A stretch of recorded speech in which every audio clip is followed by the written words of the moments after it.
Кармическая справедливость или закон кармы– это фундаментальное понятие в древних индийских писаниях – Веды, Упанишады, Бхагавад-гита, буддийские тексты и другие, а также в других духовных традициях – джайнизм, сикхизм, теософия.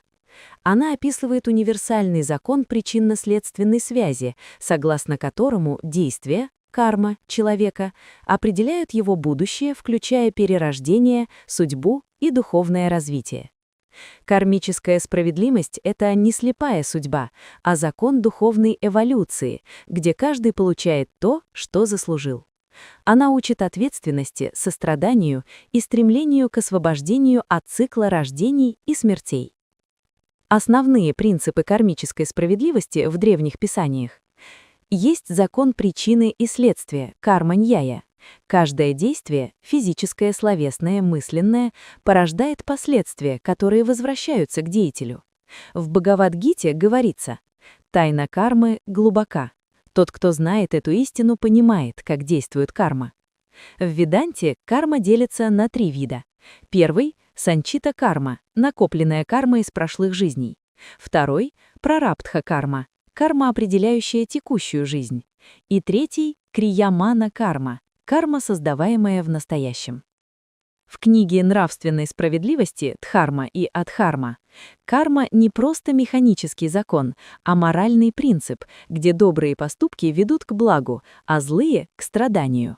В Манусврите, законы Ману, сказано: «Человек пожинает плоды своих дел, как сеятель – урожай». В буддизме карма связана с намерением, читана. Важна не только внешняя форма действия, но и внутренняя мотивация. Перерождение кармы в сансаре и освобождение в мокша-нирвана. Карма определяет цикл перерождений. Это сансара, где душа рождается снова и снова, пока не очистится от кармических долгов. В Упанишадах говорится: «Человек становится добрым от добрых дел и злым от злых». Освобождение, это мокша, достигается через отказ от эгоистичных желаний, медитацию и знание истины джьяна. Карма персональна. Никто не может избежать последствий своих действий. В Бхагавад-гите Кришна говорит: «Никто не может освободиться от последствий своих дел, даже если он их не осознает». В джайнизме карма – это тонкая материя, которая прилипает к душе, джива, в зависимости от действий.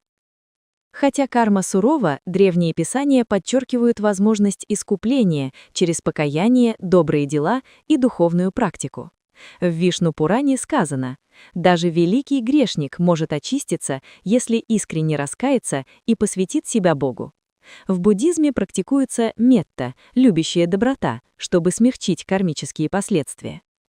Есть и примеры кармической справедливости в писаниях. Рамаяна, Равана, похитивший Ситу, был наказан за свою грыдность и жестокость. Махабхарата, Дурьодхана, обманувший пандавов, погиб из-за своей жадности и зависти. Буддийские джатаки, истории о прошлых жизнях Будды, показывают, как карма действует через множество перерождений. Кармическая справедливость – это не слепая судьба, а закон духовной эволюции, где каждый получает то, что заслужил. Она учит ответственности, состраданию и стремлению к освобождению от цикла рождений и смертей.